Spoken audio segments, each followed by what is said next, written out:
Sometimes the hearts we judge as hardest are the ones that have loved deepest. Sometimes the man a town fears most is the one who's been protecting it all along.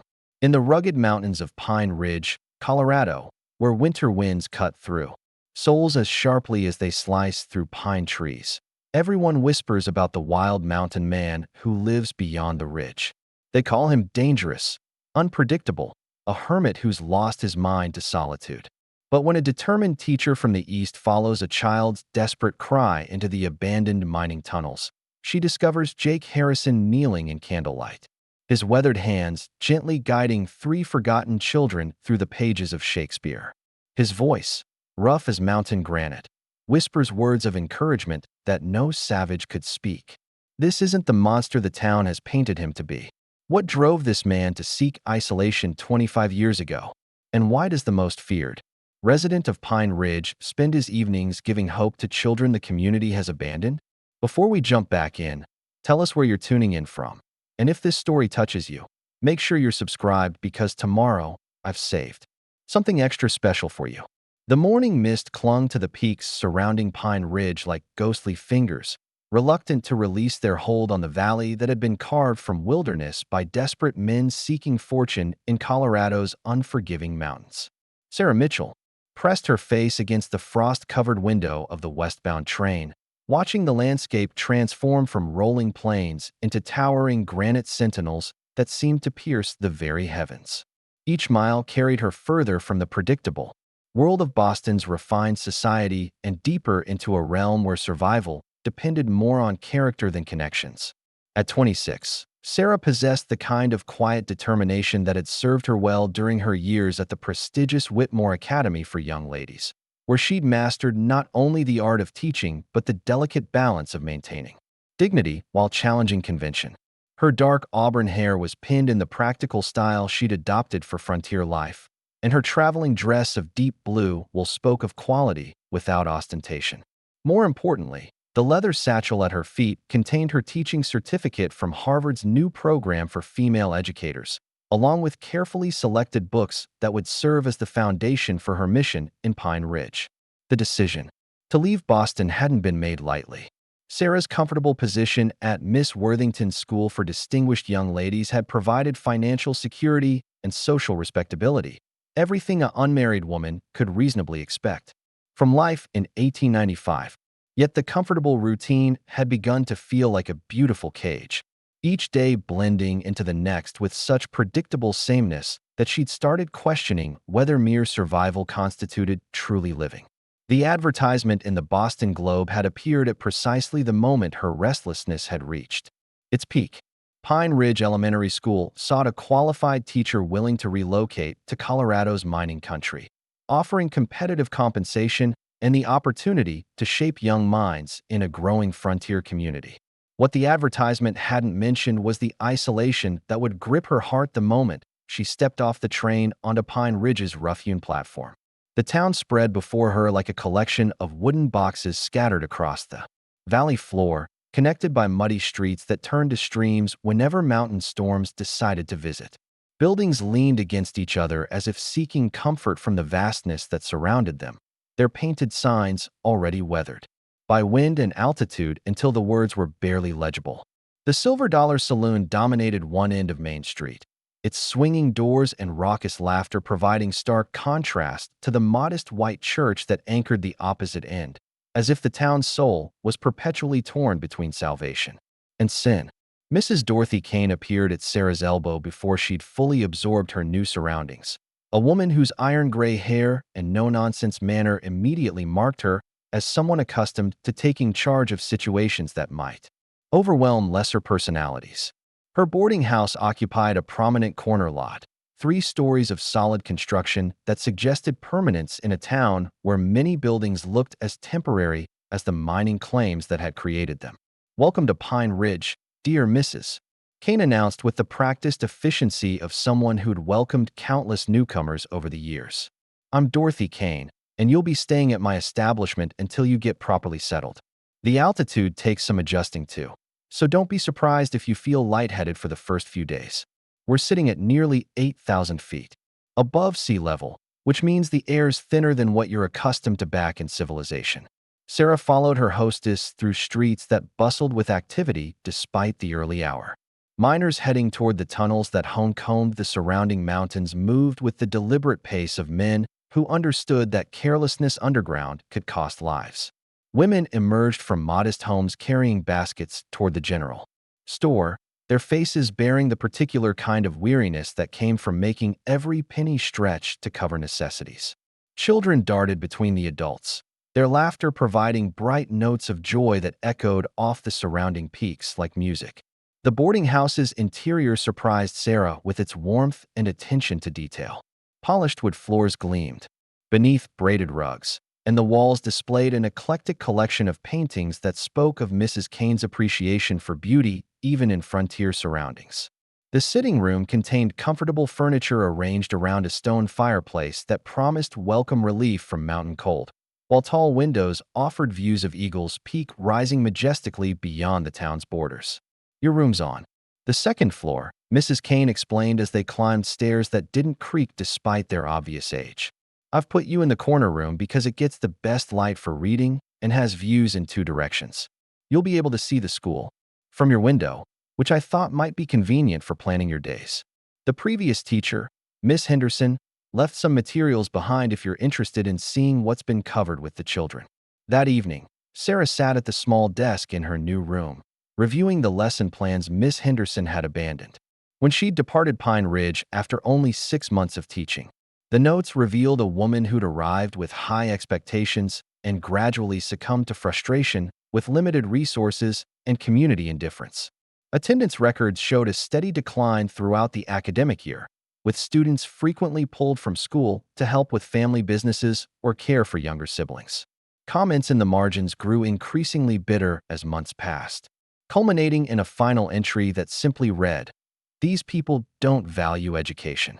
They see school as an inconvenience that interferes with practical matters." Sarah understood the challenges her predecessor had faced, but she also recognized something Miss Henderson had missed entirely.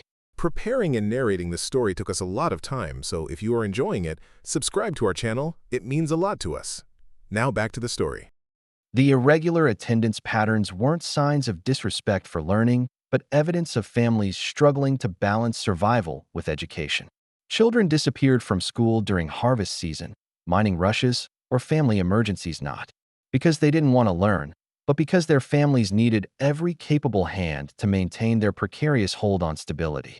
Rather than seeing this as a problem to be solved through rigid enforcement, Sarah began to envision flexible approaches that might accommodate the realities of mountain life while still providing meaningful education.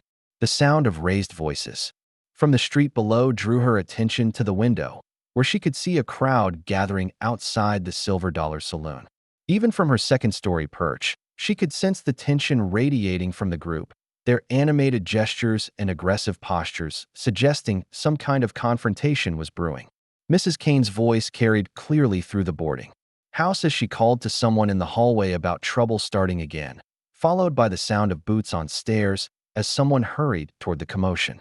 Curiosity overcoming caution, Sarah made her way downstairs and stepped onto the boarding house's front porch, where she could observe the unfolding drama without becoming directly involved. The crowd had grown larger, with more men emerging from various establishments to join whatever discussion was taking place.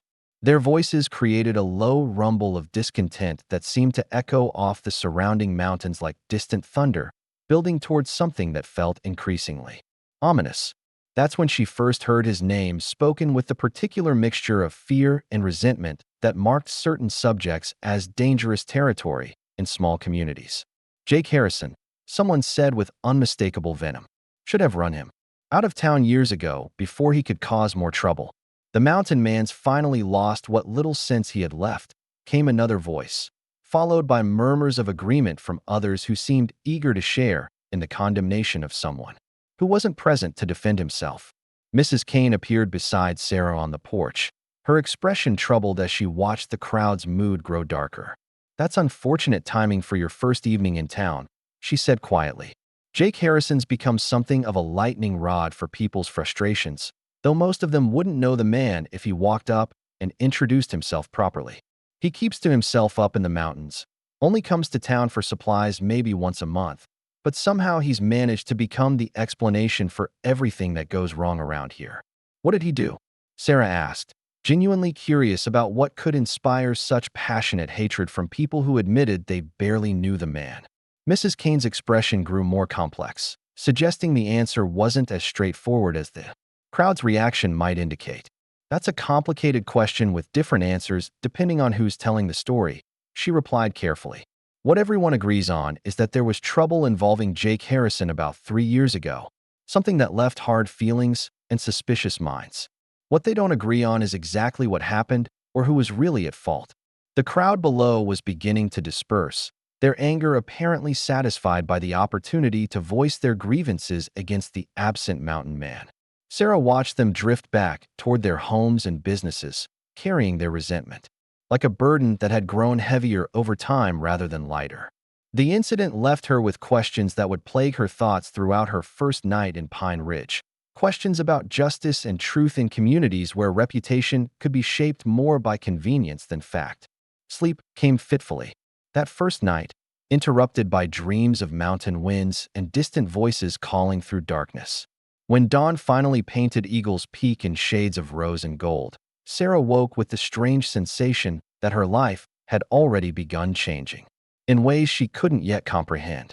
The window beside her bed framed a view of Pine Ridge Elementary School, a modest building that would soon become the center of her world, though she had no way of knowing it would also become the bridge to discovering truths that would challenge everything the town believed about its most feared resident.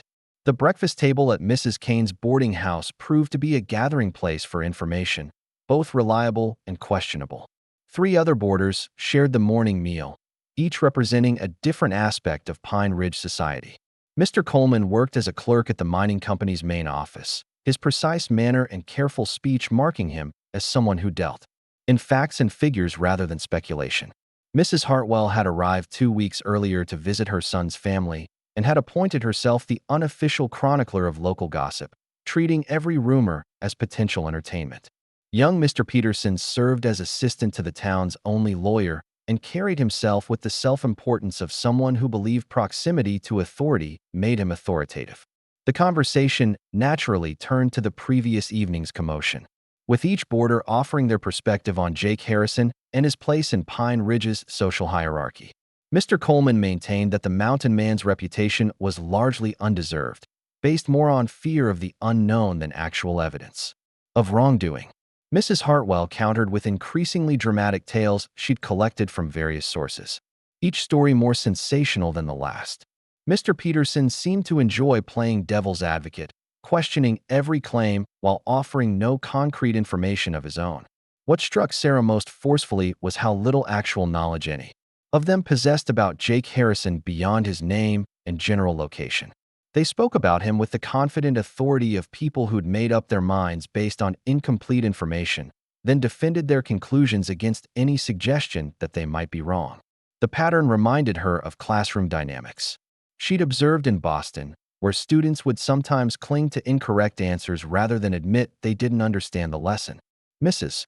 Kane listened to the discussion with the patient expression of someone who'd heard the same arguments countless times before.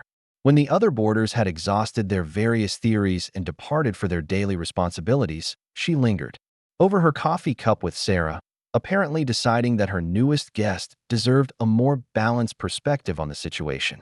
Jake Harrison came to Pine Ridge about 25 years ago, Mrs. Kane began, her voice carrying the weight of someone who'd witnessed the events she was describing. He was young then, maybe 22 or 23, with the kind of restless energy that brought a lot of men west in those days. Worked the mines for a while, saved his money, eventually bought a piece of land up in the high country where he could raise horses and live the way he wanted to live. For the first few years, he was just another resident, friendly enough when he came to town, helpful when neighbors needed assistance with difficult tasks. What changed? Sarah asked, sensing that the story was about to take a darker turn. Mrs. Kane's expression grew more somber as she considered how to explain events that had shaped a man's reputation and a community's prejudices. Life changed him, Mrs. Kane said simply.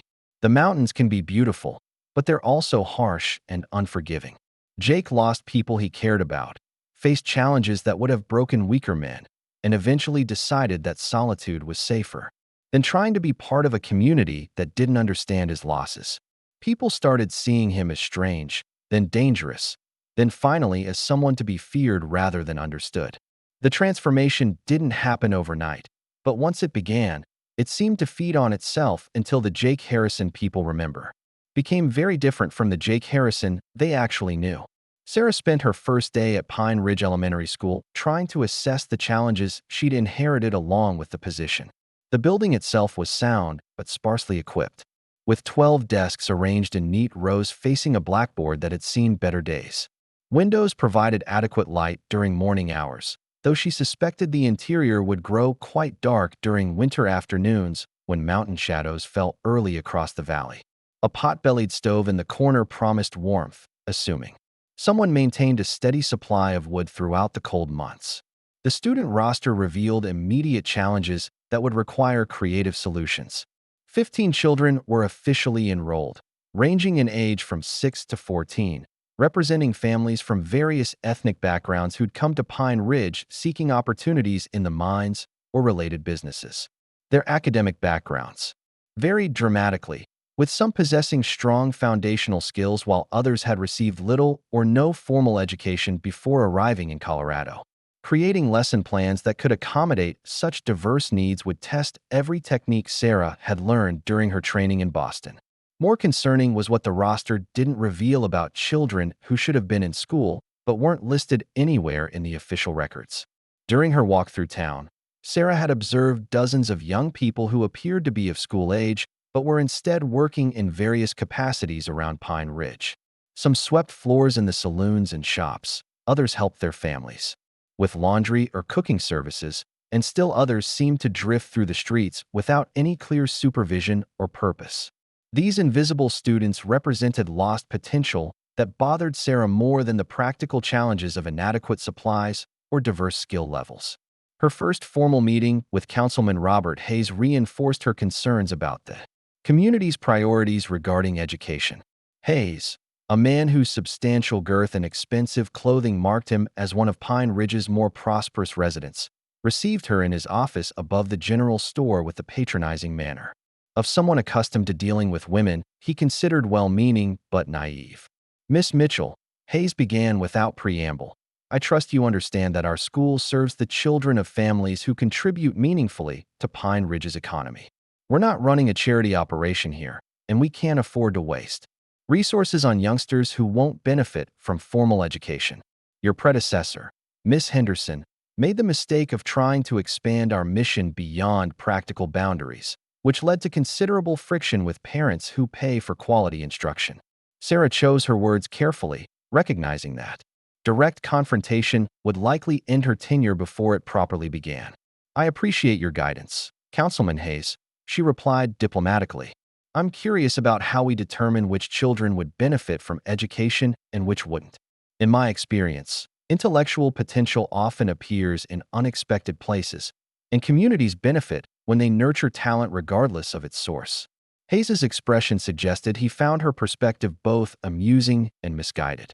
"Miss Mitchell, you'll learn soon enough that mountain folk have practical concerns that don't align with theoretical notions about universal education.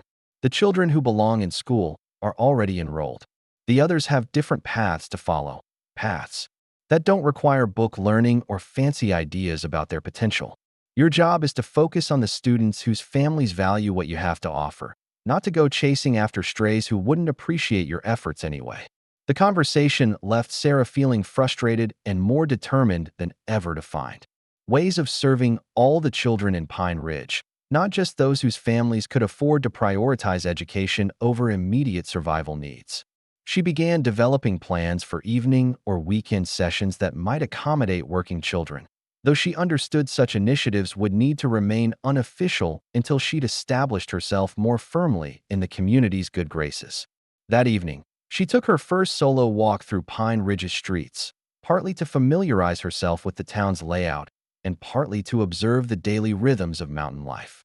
The setting sun painted the surrounding peaks in brilliant shades of orange and purple, while long shadows crept across the valley floor like fingers reaching toward the coming night. The air carried sounds that were already becoming familiar. The distant ring of hammers on metal from the mining district, the laughter spilling from the Silver Dollar Saloon, the gentle lowing of cattle being driven toward sheltered areas for the night.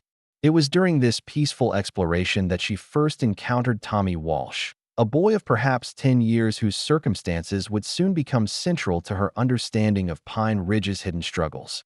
Tommy emerged from an alley between two buildings, his thin frame clothed in garments that had obviously been outgrown by their previous owners and patched multiple times to extend their usefulness. His face bore the particular kind of alertness that marked children who'd learned to navigate the world without reliable adult protection, constantly assessing potential threats and opportunities with wisdom beyond his years. "Evening, ma'am," Tommy said politely, touching his cap in a gesture that spoke of good upbringing despite his obvious poverty. "You're the new teacher, aren't you? Word gets around pretty quick in a place like this. I'm Tommy Walsh, though most folks just call me Tommy if they call me anything at all." Sarah introduced herself formally, struck by the boy's articulate speech and courteous manner. His presence on the streets after dark suggested he had nowhere else to go, a situation that immediately engaged her protective instincts and professional concerns. "Where do you live, Tommy?" she asked gently, hoping the question wouldn't cause him to retreat behind defensive barriers. "Here and there," Tommy replied with practiced evasiveness. "I get by all right, Miss Mitchell. Don't need folks worrying about me or trying to fix situations that can't be fixed." His response carried the weight of someone who'd learned not to expect help from adults who made promises they couldn't keep. Their conversation was interrupted by the sound of approaching footsteps, heavy boots on wooden sidewalks that suggested someone walking with purpose rather than casual strolling. Tommy's entire demeanor changed instantly, his relaxed posture replaced by tense alertness as he prepared to disappear into the shadows if necessary. The transformation was so dramatic that Sarah found herself looking around for whatever threat had triggered such an immediate response from the boy. That's when she saw him for the first time, though she didn't yet know his identity or understand the significance of the moment. A tall figure emerged from the gathering darkness, moving with the fluid grace of someone completely comfortable in wilderness settings. Even from a distance, she could sense the controlled power in his movements, the awareness of his surroundings that marked men who'd learned to read subtle signs that others missed entirely. Most striking was the way Tommy's fear transformed into something else entirely, relief and genuine pleasure replacing the wariness that had gripped him moments before. "Evening, Tommy," the man said quietly, his voice carrying the rough texture of someone who spent more time talking to mountains than to people. "You staying warm enough? Got that extra blanket I left for you last week?" Part 2. The Teacher's Reality.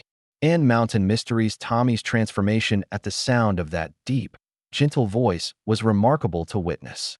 The streetwise wariness that had marked his every movement melted away like snow under spring sunshine, replaced by the kind of genuine warmth children reserved for people they trusted completely.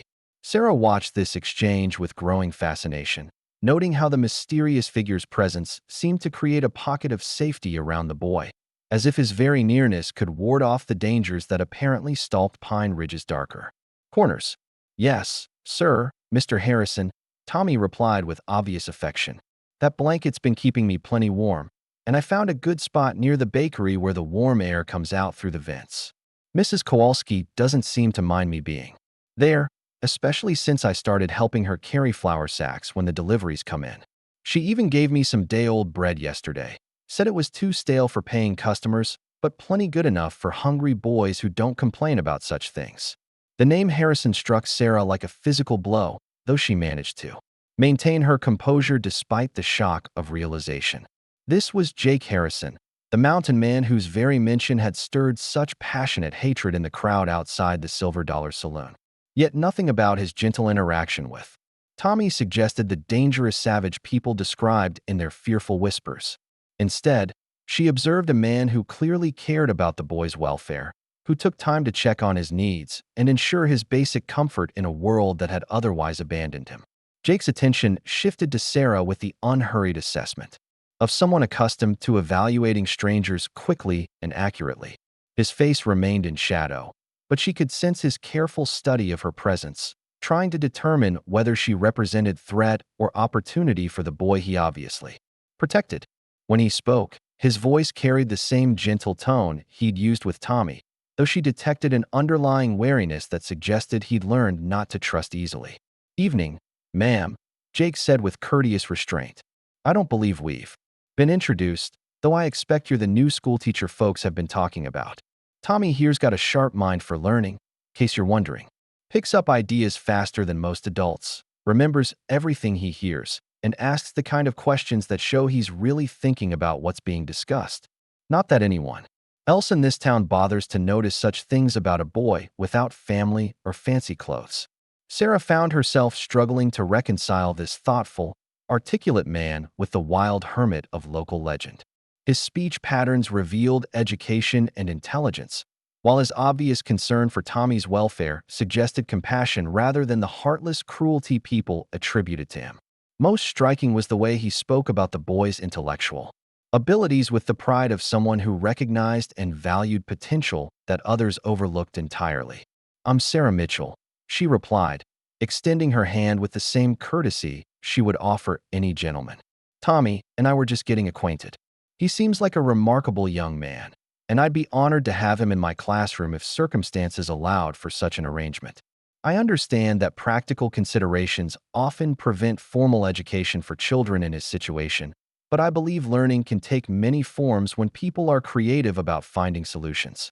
Jake's surprise at her respectful treatment was subtle but unmistakable, suggesting he'd grown unaccustomed to being addressed with basic human courtesy by Pine Ridge residents. He accepted her handshake with the careful precision of someone who understood the significance of such gestures while being uncertain about their sincerity. His hand was calloused from years of mountain labor, but his grip spoke of controlled strength rather than the brutal force people associated with his reputation. "That's kind of you to say, Miss Mitchell," Jake replied thoughtfully.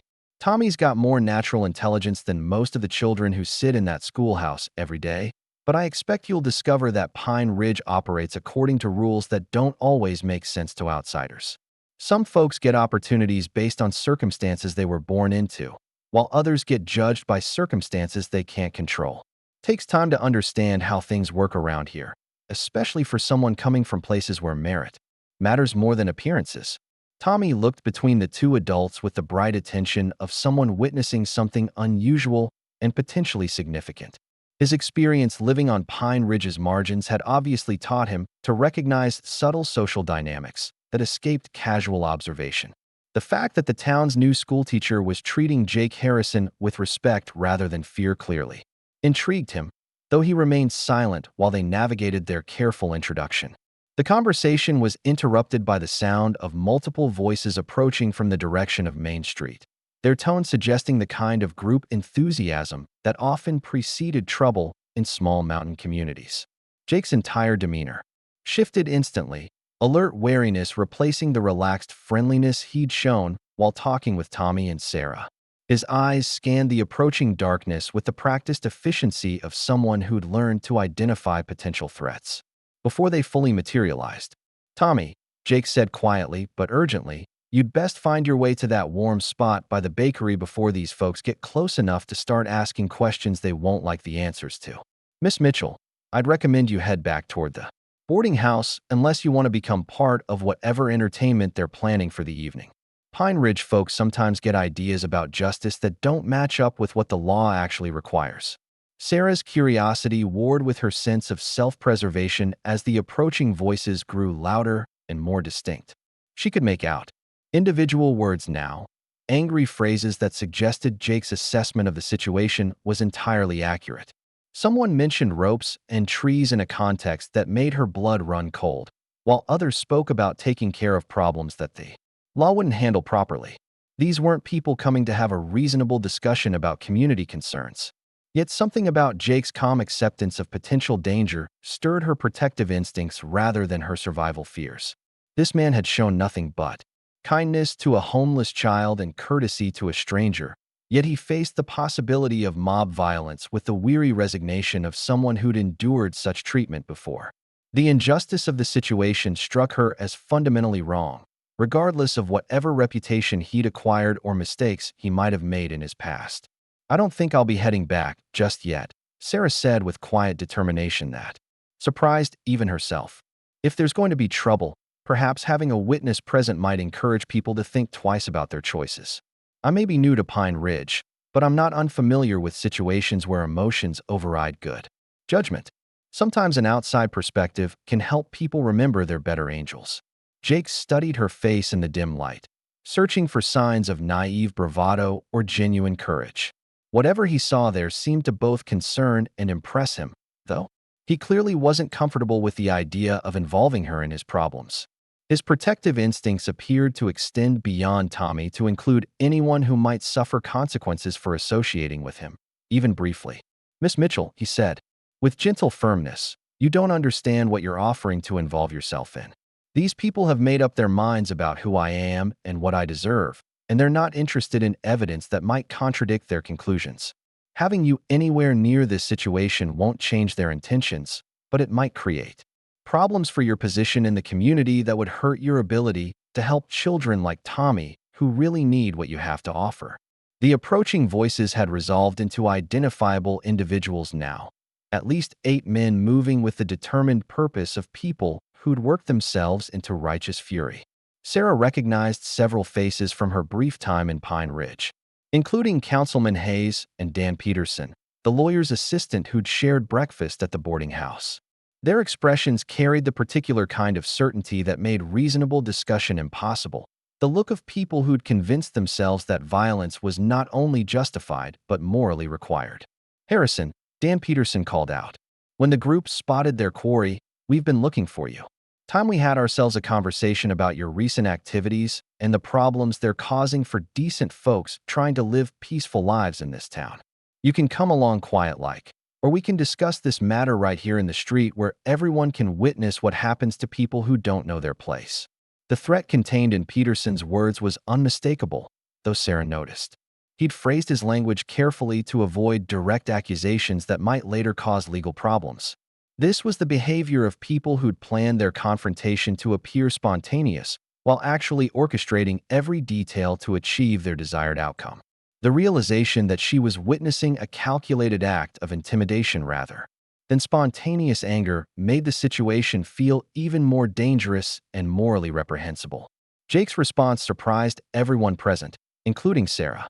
Instead of defensive anger or fearful retreat, he simply nodded with the calm acceptance of someone who'd expected this moment to arrive eventually. His voice remained steady and respectful, carrying none of the defiance or aggression the group had obviously hoped to provoke. "Evening, gentlemen," Jake said politely. "I expect you've got concerns you want to discuss, though I'm not sure what recent activities you're referring to. I come to town maybe once a month for supplies. Keep to myself otherwise. Don't cause trouble for anyone who doesn't go looking for it first. But if there's something specific bothering you, I'm willing to listen to what you have to say about it." His reasonable response seemed to deflate some of the group's momentum, as if they'd been prepared for resistance that would justify escalating their aggression. Councilman Hayes stepped forward to fill the uncomfortable silence, his considerable bulk lending physical weight to his words while his political position provided social authority for whatever accusations he was preparing to level. "Your isolation's exactly the problem, Harrison," Hayes declared with practiced indignation. "Nobody knows what you're doing up there in those mountains, what kind of activities you might be engaged in that could affect the rest of us down here. In town, people have been reporting strange sounds coming from your direction, lights where there shouldn't be any, visitors coming and going at odd hours. Makes folks nervous when they can't account for what their neighbors might be up to." Sarah found herself studying the faces around Hayes, looking for signs that these accusations were based on actual evidence rather than suspicious speculation. What she saw instead was the particular kind of certainty that comes from shared prejudice rather than shared knowledge. These men had convinced themselves that Jake Harrison was guilty of something, and they were working backward from that conclusion to find evidence that would support their preconceived notions. The mention of visitors particularly caught her attention, since her observation of Jake's interaction with Tommy suggested he might indeed be helping people the community had forgotten or abandoned. If he was providing assistance to homeless children or struggling families, Such activities would certainly generate the kind of traffic Hayes described. The question was whether Pine Ridge's self-appointed guardians would view such charity as virtue or vice. Jake's expression remained carefully neutral as he absorbed the accusations, though Sarah detected a subtle shift in his posture that suggested he was preparing for whatever escalation might follow. His hands remained relaxed at his sides, but she noticed how he'd positioned himself to have clear lines of movement in multiple directions, the unconscious preparation of someone who'd learned that survival sometimes required quick action. "I can't help what people imagine they're seeing or hearing," Jake replied with continued calm. "Mountain country plays tricks on folks who aren't familiar with how sound travels in thin air, especially at night when the temperature changes. As for visitors, I get the occasional hunter or prospector who's lost his way, and I do what I can to point them towards safety. Don't see how that should concern anyone in town, since it doesn't affect anyone but me and the folks who need direction." His reasonable explanations only seemed to increase the group's frustration, as if they'd expected guilty admissions that would justify whatever punishment they'd already decided to impose. Sarah recognized the dynamic from her teaching experience. The way some students would become more aggressive when their assumptions were challenged by facts that didn't support their preferred narrative. Dan Peterson stepped closer to Jake, his posture deliberately intimidating as he tried to provoke the reaction that would give them excuse to escalate beyond words. "Don't try to play innocent with us," Peterson snarled. "We know you've been meeting with people, conducting business that decent folks wouldn't approve of if they knew the details. Maybe it's time this community stopped tolerating activities that happen under cover of darkness. Time we insisted on knowing exactly what goes on in every corner of our territory." The implicit threat of surveillance and control over private activities struck Sarah as fundamentally wrong, regardless of whatever suspicions these men harbored about Jake's behavior. Their language suggested they believed they had the right to monitor and approve the private activities of citizens who hadn't been accused of any specific crimes, a level of social control that violated basic principles of individual freedom and privacy. More troubling was the way they'd isolated Jake from any potential allies or witnesses who might complicate their planned intimidation.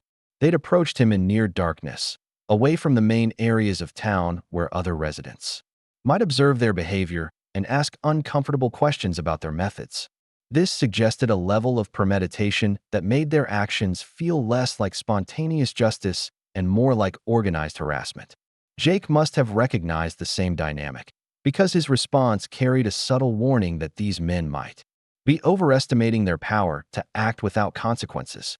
"Gentlemen," he said with continued politeness that somehow managed to sound more threatening than angry words would have, "I appreciate your concern for community welfare, but I'm not aware of any laws that require citizens to account for their private activities to unofficial committees. If you have specific accusations about illegal behavior, I suggest you take them to Sheriff Bradley. If you're just fishing for information about private matters, I'd recommend you find more productive uses for your evening." The standoff that followed felt charged with potential violence. 8 men who'd worked themselves into righteous fury, facing one who refused to provide the provocation they needed to justify their planned escalation. Sarah found herself holding her breath as she watched the group's leader struggle to find a way forward that wouldn't make them appear as the aggressors in whatever followed. It was Councilman Hayes who finally broke the tension, though not in the way anyone expected. Instead of escalating toward violence or retreating in frustration, he shifted tactics toward a more subtle form of intimidation, one that threatened Jake's ability to function in the community rather than his immediate physical safety. "Harrison," Hayes said with deceptive mildness, "you should understand that communities like Pine Ridge depend on cooperation and mutual trust. When residents choose isolation over participation, when they refuse to be accountable to their neighbors, it creates problems for everyone. People start wondering if such individuals really belong in a place where everyone else contributes to the common good. Sometimes the best solution for all concerned is for folks who can't fit in to find somewhere else that better suits their particular needs." The threat of banishment hung in the air like smoke from a distant fire, carrying implications that extended far beyond Jake's personal circumstances. Sarah realized she was witnessing an attempt to use social pressure to force out someone whose very existence challenged the community's preferred narrative about itself. They couldn't tolerate Jake Harrison because his presence reminded them of questions they preferred not to examine about justice, charity, and the treatment of people who didn't conform to social expectations. Jake's response carried the quiet dignity of someone who'd faced such ultimatums before and survived them through strength of character rather than social accommodation. "Mr. Hayes," he said with respectful firmness, "I bought my land fair and square. Pay my taxes when they're due. Obey the laws as written rather than as interpreted by unofficial committees.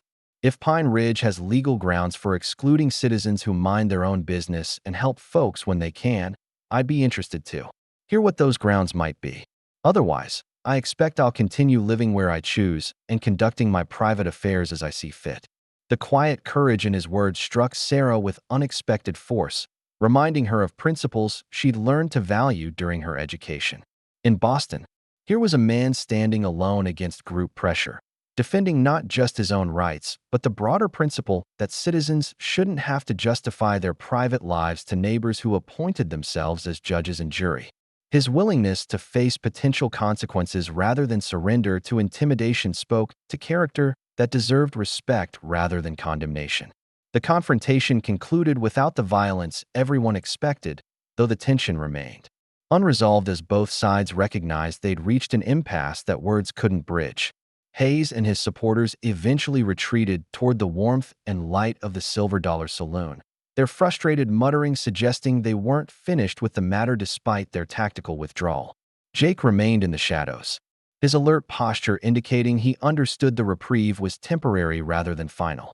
Sarah found herself alone with him in the gathering darkness, uncertain how to process what she'd witnessed or whether her presence had helped or complicated the situation. The evening had revealed layers of community dynamics she hadn't suspected, conflicts that went far deeper than simple personality differences or professional disagreements. Pine Ridge was a town at war with itself, torn between the values it claimed to embrace and the behaviors it actually practiced when those values proved inconvenient. "Miss Mitchell," Jake said quietly, breaking the silence that had stretched between them, "I appreciate you staying, though I hope you understand now why I suggested you leave. This town's got a way of punishing people who associate with the wrong individuals, and your position here's too important to risk for someone like me. Tommy and the other children who need what you offer deserve better than having their teacher driven out because she showed kindness to the local pariah." His concern for her welfare and the children's education struck her as profoundly generous, especially given the isolation and hostility he'd just endured. Rather than feeling bitter about the community's treatment, he was worried about protecting others from experiencing similar rejection. The contrast between his character and his reputation had become impossible to ignore, forcing her to confront uncomfortable questions about the reliability of community judgment and the courage required to think independently about controversial subjects. "Mr. Harrison," she replied with growing conviction, "I came to Pine Ridge to teach children, all children, not just the ones whose families meet with community approval. If that mission puts me at odds with certain residents, perhaps that says more about them than it does about my judgment. I've seen enough tonight to know that appearances can be deeply misleading, and I suspect there are stories in this town that haven't been told completely or honestly." Jake studied her face in the moonlight, searching for signs of naive idealism or genuine wisdom. Whatever he saw there seemed to both encourage and concern him, as if he recognized a kindred spirit while fearing the cost she might pay for such recognition. His next words carried the weight of hard-earned experience with the consequences of challenging social orthodoxy. "Stories have a way of taking on lives of their own in places like this," he said thoughtfully. "Truth gets buried under layers of convenience and prejudice until even the people who lived through events start believing the versions that make them feel better about their choices. If you're determined to dig for truth, Miss Mitchell, be prepared for the possibility that what you find might be more complicated and painful than what you expect. Some stones are better left unturned, especially by people who have to live with the consequences of what crawls out from underneath them." His warning carried genuine concern rather than discouragement, the advice of someone who'd learned through bitter experience that idealism without wisdom could lead to destruction rather than reform. Yet Sarah found herself more determined than ever to understand the real story behind Jake Harrison's reputation and the community's treatment of its most vulnerable members. The evening had revealed that Pine Ridge's surface harmony concealed deeper conflicts about values and priorities that affected everyone, especially those with the least power to defend themselves. As she finally made her way back toward the boarding house, Sarah's mind churned with questions that would shape her understanding of her new home and her mission within it. She'd come to Pine Ridge expecting to face the standard challenges of frontier education, inadequate supplies and diverse student needs, and community indifference toward learning. Instead, she discovered moral complexities that would test not just her teaching skills, but her fundamental beliefs about justice, courage, and the responsibilities of individuals within communities that preferred comfortable lies to uncomfortable truths. The lights in Mrs. Kane's boarding house windows promised warmth and safety, but they also represented the beginning of a new chapter in Sarah's life, one that would demand choices between social acceptance and personal integrity. Her brief encounter with Jake Harrison had opened her eyes to realities about Pine Ridge that would make simple conformity impossible, even if it might be safer. The mountain man's quiet dignity in the face of unjust treatment had shown her what real courage looked like, and she found herself hoping she would prove worthy of such an example when her own moment of testing arrived. Part 3. The teacher's daily challenges. The next morning brought Sarah's first formal day of teaching at Pine Ridge Elementary, though the events of the previous evening continued to weigh heavily on her thoughts as she prepared for the challenges ahead. Mrs. Kane's breakfast conversation revealed that news of the confrontation had already spread throughout the community, though the details had been filtered through the particular lens that Pine Ridge residents applied to any story involving Jake Harrison. According to the whispered accounts circulating among the boarding house guests, the mountain man had been caught conducting suspicious activities near the school grounds, possibly planning some kind of threat against the children or their new teacher. The actual facts of the encounter had been transformed into something far more sinister and dramatic, with Jake cast as the aggressor and the group of townsmen portrayed as heroic protectors who'd driven off a dangerous predator before he could harm innocent victims. Sarah listened to these distorted versions of events she'd personally witnessed, marveling at how quickly truth could be reshaped to fit pre-existing narratives. The Jake Harrison described in the morning's gossip bore no resemblance to the gentle man who'd shown such care for Tommy's welfare or the dignified individual who'd faced group intimidation with calm courage. Yet the people spreading these stories seemed genuinely convinced of their accuracy, apparently unable to imagine that their assumptions about his character might be fundamentally wrong. The walk to school took her through Pine Ridge's main commercial district, where she observed the daily rhythms of mountain community life. Miners prepared for another day in the tunnels that honeycombed the surrounding peaks, their faces bearing the particular kind of weariness that came from dangerous work performed in dangerous conditions. Women emerged from modest homes to begin their daily rounds of shopping, laundry, and the countless tasks required to maintain households in an environment where nothing came easily or cheaply.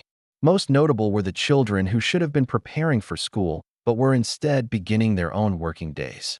She counted at least a dozen young people between the ages of 8 and 15 who were already engaged in various forms of labor that would keep them occupied until evening. Some swept floors and emptied trash at local businesses. Others helped with deliveries or manual labor that required more energy than skill. A few simply wandered the streets without apparent purpose or supervision, their presence suggesting families too overwhelmed by their own survival needs to provide adequate guidance or structure.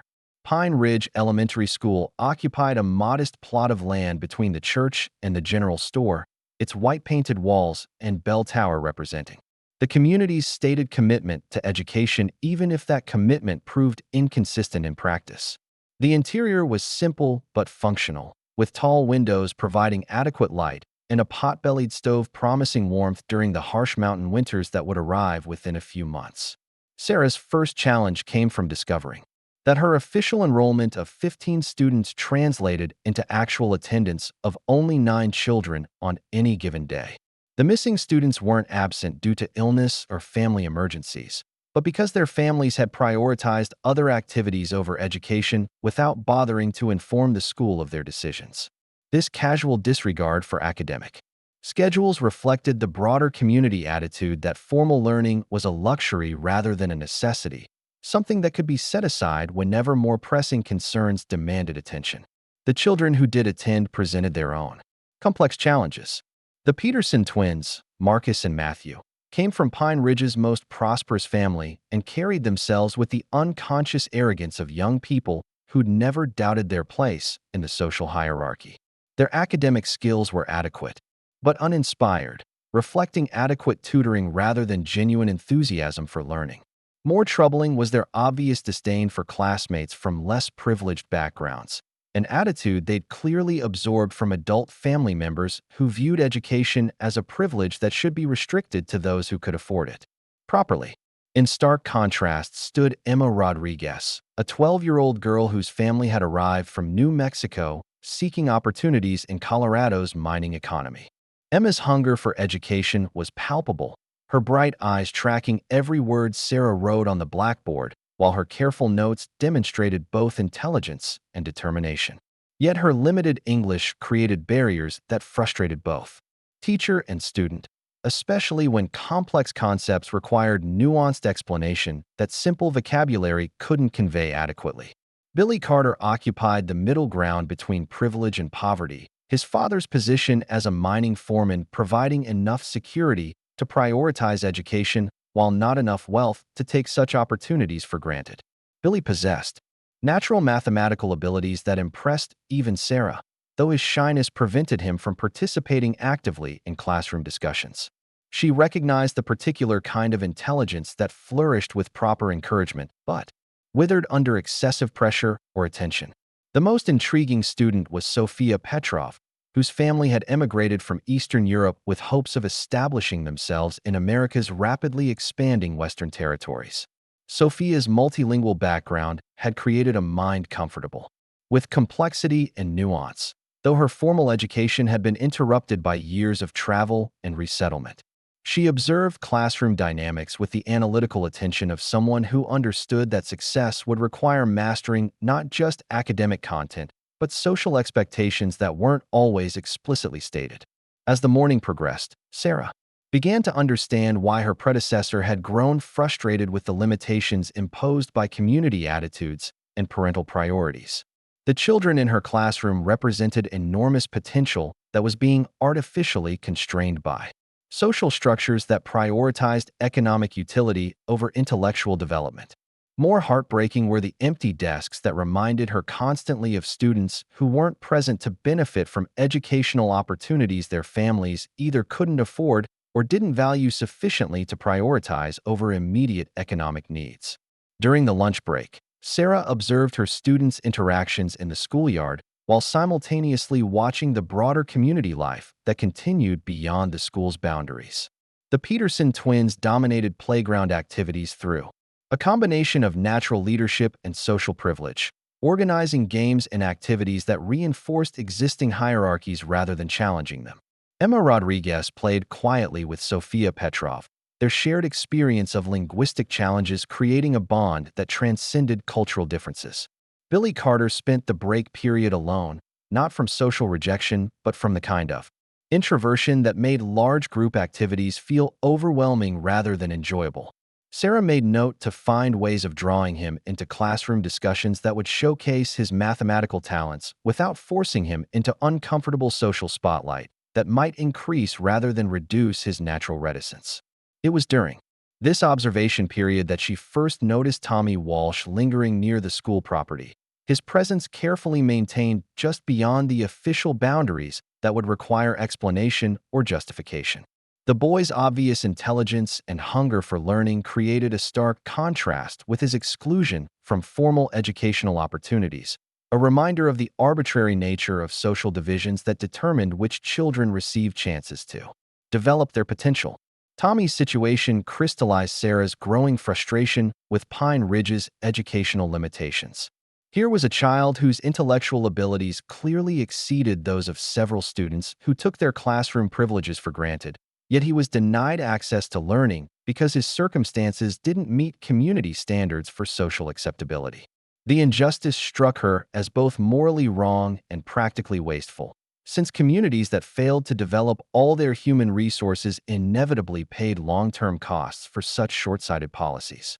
The afternoon brought her first direct challenge from Councilman Hayes, who arrived at the schoolhouse during the final hour of classes with the stated purpose of observing her teaching methods and assessing her suitability for the position. His presence transformed the classroom atmosphere immediately, with students becoming noticeably more formal and cautious in their responses to her questions. Even the Peterson twins seemed subdued by their parents' friends' scrutiny, apparently, understanding that their teacher's future depended on his approval. Hayes positioned himself in the back of the classroom with the self-important air of someone conducting an official evaluation, though Sarah suspected his real purpose was to ensure she understood the boundaries and expectations that would govern her tenure in Pine Ridge.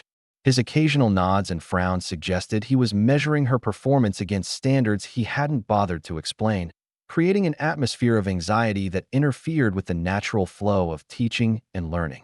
The visit concluded with a brief private conversation that confirmed Sarah's suspicions about Hayes's true motivations. "Miss Mitchell," he began with practiced authority, "I trust you're beginning to understand the particular challenges and opportunities that come with teaching in a community like Pine Ridge. Our children come from diverse backgrounds with different needs and capabilities, and successful educators learn to focus their attention on students who will benefit most from formal instruction." His meaning was clear even though his language remained diplomatically vague. Sarah was expected to concentrate her efforts on children from established families, while providing minimal attention to students whose backgrounds didn't meet community standards for social acceptability. The policy wasn't stated explicitly, but the implications were unmistakable for anyone willing to read between the lines of his carefully chosen words. "I appreciate your guidance, Councilman Hayes," Sarah replied with equal diplomatic care, "though I believe all children benefit from educational opportunities when those opportunities are presented in ways that acknowledge their individual circumstances and capabilities. In my experience, intellectual potential often appears in unexpected places, and communities prosper when they nurture talent regardless of its social packaging." Hayes's expression suggested he found her response both naive and potentially troublesome, though he maintained his diplomatic facade while delivering what amounted to a polite warning about the consequences of challenging established social hierarchies. "Miss Mitchell, you'll discover that idealistic theories about universal education don't always translate effectively into practical policy, especially in communities where resources are limited and priorities must be established based on realistic assessments of probable outcomes. I trust you'll focus your efforts where they're most likely to produce results that justify the community's investment in your services." The conversation left Sarah feeling frustrated and more determined than ever to find ways of serving all the children in Pine Ridge, regardless of their family's social status or economic circumstances. She began developing plans for supplementary educational activities that might reach beyond the official classroom while remaining within the technical boundaries of her employment contract. Such initiatives would require careful planning and probably some level of secrecy, but the alternative was accepting limitations that violated her fundamental beliefs about the purpose and value of education. That evening brought an unexpected visitor to Mrs. Kane's boarding house, though the circumstances of the visit raised more questions than they answered. Sarah was reading in her room when she heard quiet voices in the hallway, followed by Mrs. Kane's gentle knock on her door. The elderly woman's expression combined concern with curiosity as she delivered a message that would change everything Sarah thought she understood about her situation in Pine Ridge. "Miss Mitchell," Mrs. Kane said quietly, "there's a young man downstairs who says he has something that belongs to you. He won't give his name or explain how he came by whatever it is, but he seems genuinely concerned about returning it to its proper owner. I don't usually allow unidentified visitors, but something about his manner suggests this is important rather than merely curious." Sarah followed Mrs. Kane downstairs to find Tommy Walsh waiting in the boarding house parlor, his thin frame nearly swallowed by one of the overstuffed chairs that dominated the room's furniture arrangement. In his hands, he held a leather portfolio that Sarah recognized immediately as her personal collection of teaching materials, items she hadn't realized were missing until she saw them in Tommy's possession. "Miss Mitchell," Tommy said with obvious nervousness, "I think you dropped this on your walk last night."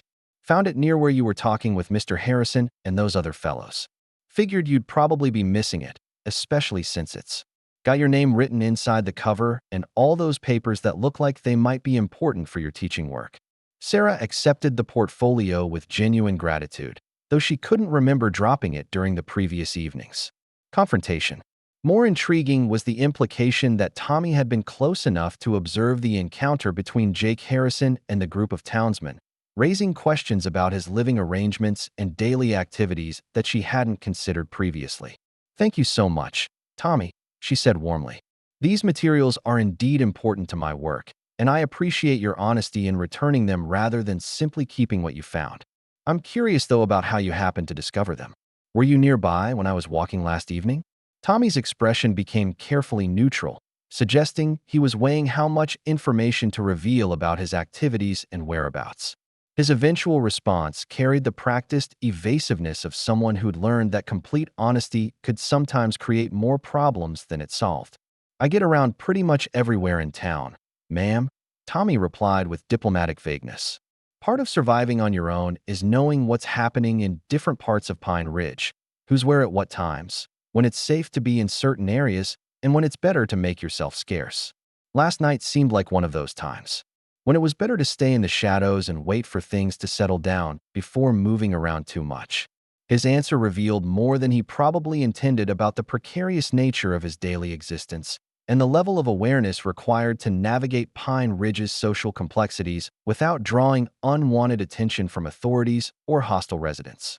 Sarah found herself wondering how many other children lived similar lives on the community's margins, surviving through intelligence and adaptability while being denied opportunities to develop their obvious potential through formal education. "Tommy," she said gently, "I wonder if you'd be interested in borrowing some books occasionally. I have materials that might interest someone with your obvious intelligence, and I'd be happy to discuss what you read if you ever want to share thoughts about ideas or stories that capture your attention. Learning doesn't always have to happen in formal classrooms, especially for people who are genuinely curious about the world around them." The boy's face lit up with the kind of hunger Sarah had learned to recognize in students who truly valued educational opportunities. His eager response confirmed her assessment of his intellectual capabilities while also revealing the isolation he'd experienced from being excluded from formal learning environments. "That would be wonderful, Miss Mitchell," Tommy said with genuine enthusiasm. "I can read pretty well already. Picked it up from signs around town and old newspapers folks throw away, but I've never had access to real books with stories or information about places beyond Pine Ridge. Mr. Harrison's told me about some things he's read, but he says his collection's pretty limited and mostly practical stuff about farming and animal care rather than the kind of books that teach you about history or science or other interesting subjects." The mention of Jake Harrison's involvement in Tommy's informal education struck Sarah as significant, suggesting the mountain man's concern for the boy extended beyond basic welfare to include intellectual development. This revelation added another layer to her growing understanding of Jake's true character, providing evidence that his isolation from the community hadn't prevented him from maintaining values and priorities that aligned with her own educational mission. Mrs. Kane, who had been listening to their conversation with growing interest, stepped forward with a suggestion that surprised both Sarah and Tommy. "Miss Mitchell," she said thoughtfully, "I've been thinking about the challenges you face with students who can't attend regular school hours due to work or family obligations. Would it be possible to arrange some kind of informal evening sessions for children who are interested in learning but can't participate in the official school program? I'd be willing to provide space here at the boarding house if you think such an arrangement might be helpful." The offer represented exactly the kind of opportunity Sarah had been hoping to find, a way to extend educational services beyond the official classroom while remaining within the boundaries of community tolerance. Evening sessions would allow working children to participate in learning activities without interfering with their family's economic needs, while the boarding house location would provide neutral territory that wouldn't raise the same concerns as unauthorized use of school property. "That's a wonderfully generous offer, Mrs. Kane," Sarah replied with genuine appreciation. "I think informal evening sessions could serve several children who are eager to learn but unable to attend regular classes." The arrangement would need to remain somewhat unofficial to avoid conflicts with school board policies, but I believe the educational benefits would justify whatever additional effort might be required to make such sessions successful. Tommy's excitement about the possibility was evident in his brightened expression and animated posture. "Miss Mitchell," he said eagerly, "I know other kids who'd be interested in something like that. Emma Rodriguez's little sister Maria speaks mostly Spanish and could use help with English. Billy Carter's cousin Jenny works at the bakery, but asked me once about learning to read better, and there's a new boy whose family just arrived from Ireland who's been looking for ways to fit in with folks around town." Part 3. Hidden Struggles and Community Divisions. The following week brought Sarah deeper insight into Pine Ridge's complex social dynamics as she began to understand the invisible barriers that determined which children received educational opportunities and which were left to navigate the world without formal learning. Her daily walks through town revealed patterns of exclusion that had become so normalized that most residents no longer questioned their fairness or necessity, accepting arbitrary divisions as natural consequences of economic reality rather than choices that could be examined and potentially changed. During her morning preparations at the boarding house, Sarah overheard conversations that illuminated the community's attitude toward the children she was most eager to help. Mrs. Hartwell, the visiting matron who treated local gossip as entertainment, held forth at the breakfast table about what she termed the growing problem of unsupervised youth who wandered Pine Ridge's streets without proper guidance or structure. "These vagrant children are becoming quite the nuisance," Mrs. Hartwell declared with the authority of someone who'd appointed herself judge of community standards. "They loiter around respectable businesses, creating unseemly appearances for visitors, who might form negative impressions about our town's character. Something really should be done to ensure they understand their proper place and conduct themselves accordingly, rather than presuming they belong in areas where decent families conduct their daily affairs." Her words carried the casual cruelty of someone who'd never questioned whether children living in desperate circumstances might deserve compassion rather than condemnation. Sarah found herself struggling to maintain diplomatic silence while listening to Tommy Walsh and others described as problems to be managed rather than young people who needed support and opportunities to improve their situations. Mr. Coleman, the mining office clerk, offered his perspective with the precision he brought to numerical calculations. "The economic reality is straightforward enough," he explained with mathematical certainty. "Families struggling to meet basic survival needs cannot afford to sacrifice productive labor for educational activities that may or may not provide practical benefits. These children contribute essential income through their work, and removing them from economic productivity for classroom instruction would create hardships that most families simply cannot absorb." His analysis reflected the narrow utilitarian thinking that dominated Pine Ridge's approach to education, measuring learning's value exclusively through immediate economic returns rather than considering longer-term benefits for both individuals and the community. Sarah recognized the same mindset that had created educational inequalities in Boston's working-class neighborhoods, though the mountain setting intensified these challenges by adding isolation and limited resources to the basic problem of prioritizing short-term survival over long-term development. Young Mr. Peterson contributed his legal perspective with the self-importance that marked his role as assistant to Pine Ridge's only attorney.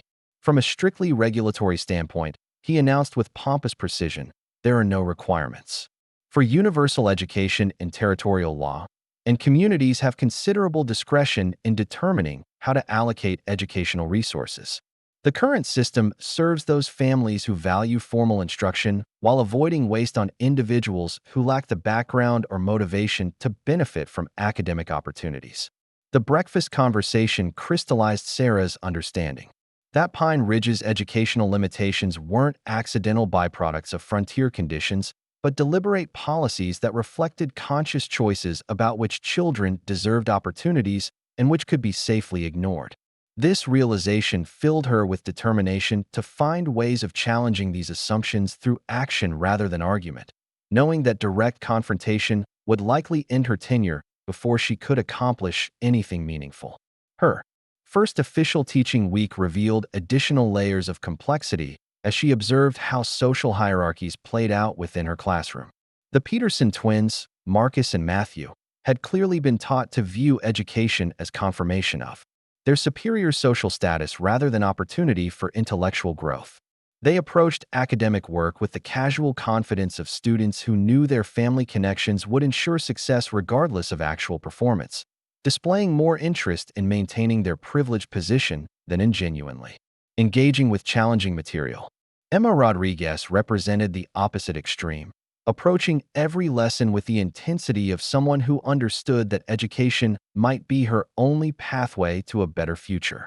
Her limited English created communication barriers, but her determination to overcome these obstacles was evident in the careful attention she paid to every word Sarah spoke and the meticulous notes she took despite struggling with vocabulary and grammar.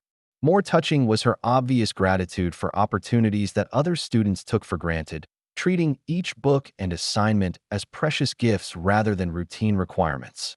Billy Carter occupied the uncertain middle ground between privilege and poverty that marked many mining families in Colorado's mountain communities. His father's position as a foreman provided enough security to prioritize education while not enough wealth to take such opportunities for granted. Billy's natural mathematical abilities impressed Sarah daily, though his shy demeanor prevented him from participating actively in classroom discussions or demonstrating his capabilities in ways that might earn recognition from his peers. Sophia Petrov brought the complexity of her multilingual background to every academic challenge, her experience with different languages and cultures creating a mind comfortable with nuance and ambiguity. She observed classroom dynamics with the analytical attention of someone who understood that success would require mastering not just academic content, but social expectations that weren't always clearly explained to newcomers. The most heartbreaking aspect of Sarah's daily routine was the constant awareness of empty desks that represented children who should have been present but were denied access to educational opportunities by circumstances beyond their control.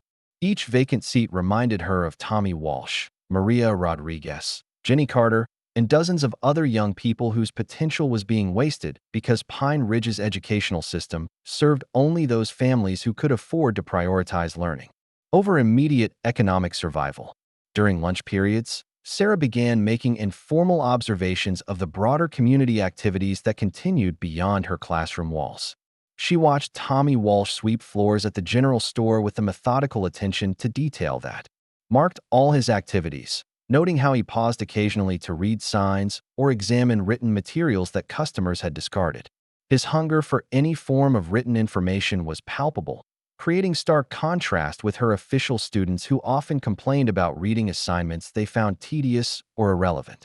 Maria Rodriguez, Emma's younger sister, worked alongside her mother taking in laundry from Pine Ridge's more prosperous families, her small hands already showing signs of wear from harsh soap and constant exposure to hot water. Yet when Sarah passed their modest dwelling, she could hear Maria practicing English words with the same determination her sister displayed in the classroom, suggesting that intellectual curiosity existed throughout the Rodriguez family despite their economic circumstances.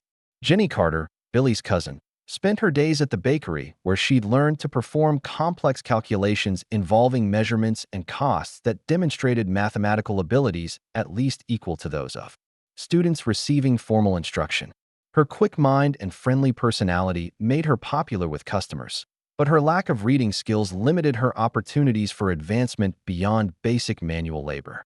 These observations reinforced Sarah's growing conviction that Pine Ridge was wasting enormous human potential through educational policies that served narrow interests rather than community welfare. The children excluded from formal schooling possessed intelligence, curiosity, and determination that could contribute significantly to the town's development if properly nurtured and directed. Their exclusion represented not just individual tragedy but collective self-sabotage that would limit Pine Ridge's growth and prosperity for generations. The challenge was finding ways to provide educational opportunities without directly challenging the social hierarchies that maintained these exclusions. Sarah understood that frontal assault on established policies would likely result in her dismissal before she could help anyone, but she also recognized that complete accommodation to unjust systems would make her complicit in perpetuating harm to children who desperately needed advocates. Her solution began taking shape during conversations with Mrs. Kane about the practical possibilities for informal evening sessions that could supplement rather than replace the official educational system. The boarding house owner's offer to provide space represented exactly the kind of opportunity Sarah needed to serve excluded children without technically violating her employment contract or challenging school board authority directly. The evening sessions would need to remain unofficial and voluntary, presented as supplementary activities rather than alternative education that might be seen as criticism of existing policies. Parents would need to understand that participation wouldn't interfere with children's work responsibilities or family obligations, while students would need assurance that their involvement wouldn't create problems with authorities who might view unauthorized learning as threatening to established social order. Most importantly, the sessions would need to avoid drawing attention from community members who might interpret educational activities for excluded children as implicit criticism of their own decisions about social priorities and resource allocation. Sarah recognized that many Pine Ridge residents had convinced themselves that current educational limitations were necessary and just, and that evidence contradicting these beliefs might provoke defensive reactions that could endanger both her position and the children's safety. Her planning was interrupted by an unexpected encounter that provided new insight into the community dynamics she was trying to navigate. While walking home from school through the commercial district, she noticed a commotion outside the Silver Dollar Saloon that seemed to involve several of her students' families.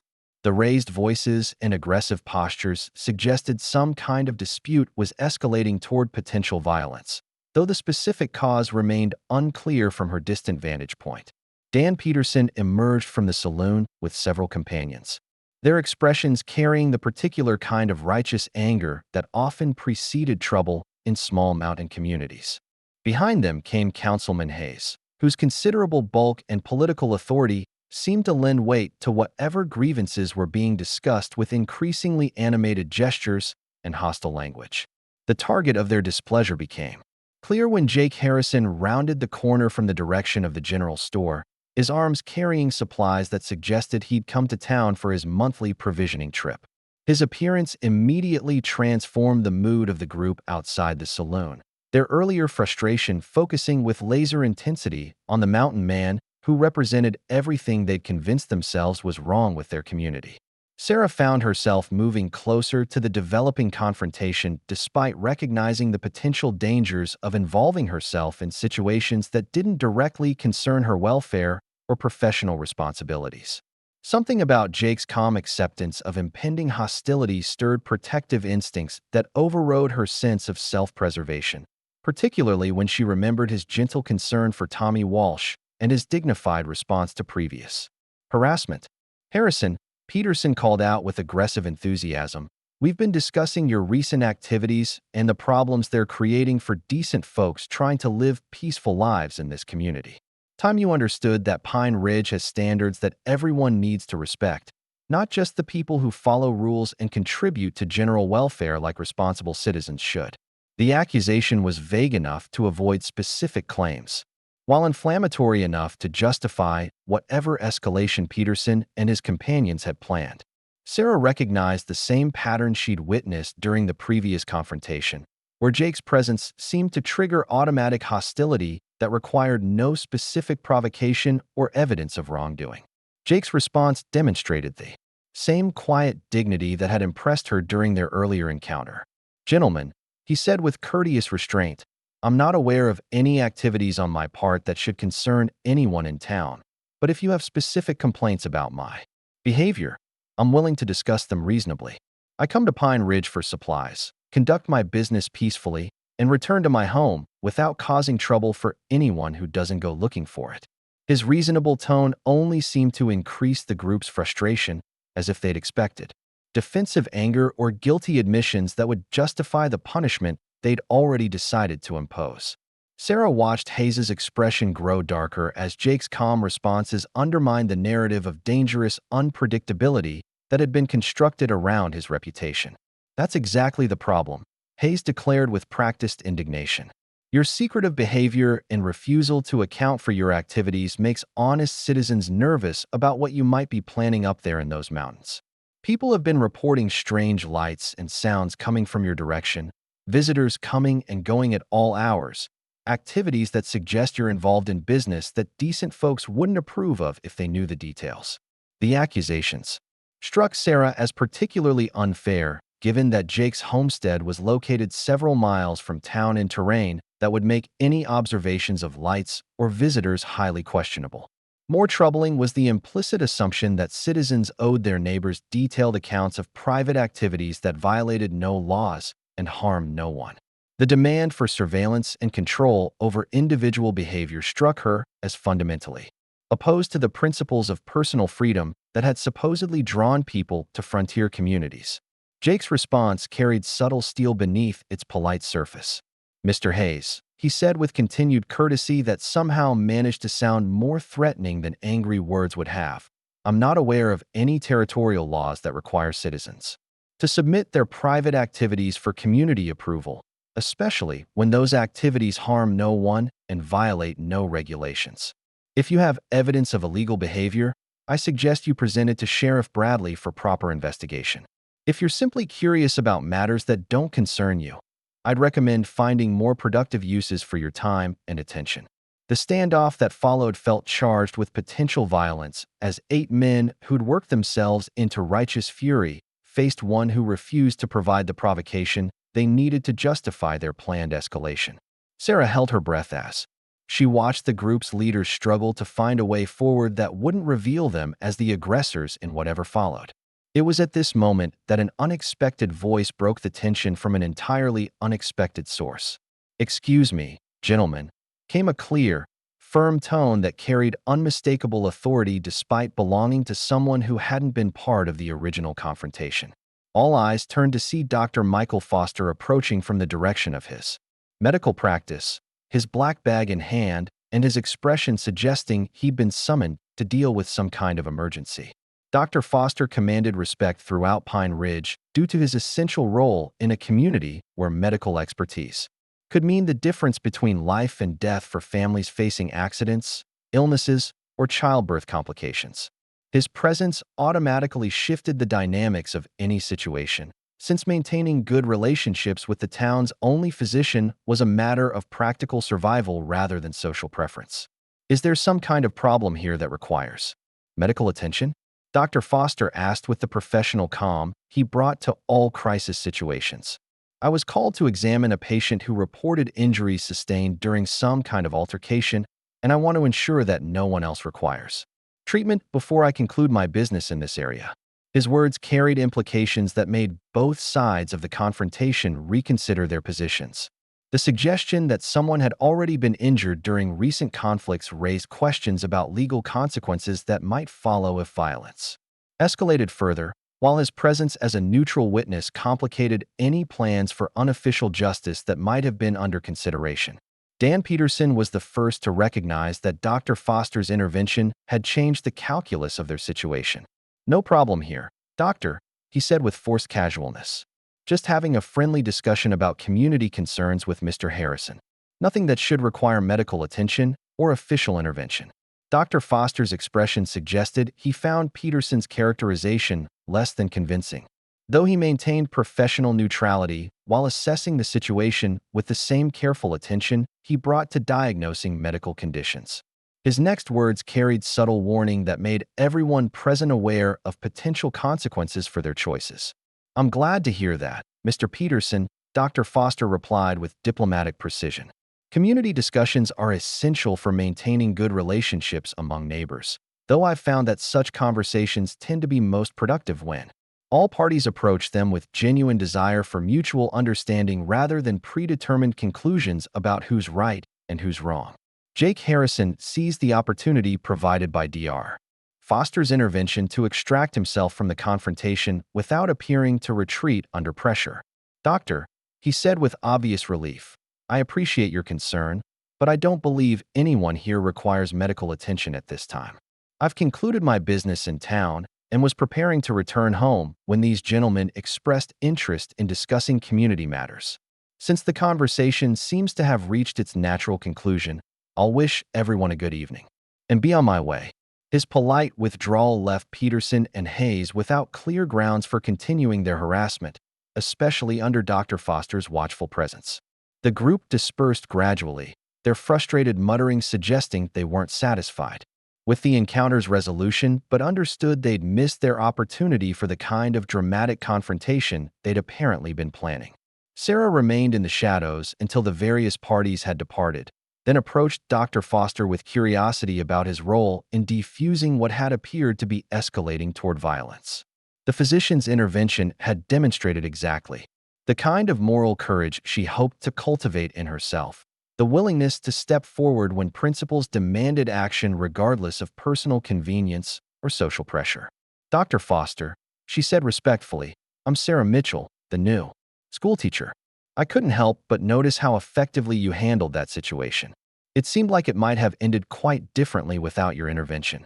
Dr. Foster studied her with the same careful attention he brought to all initial assessments, apparently evaluating her motivations for approaching him about the incident. His response suggested he was accustomed to navigating Pine Ridge's complex social dynamics with diplomatic skill that protected his ability to serve patients regardless of their political affiliations or personal conflicts. Miss Mitchell, he replied with professional warmth.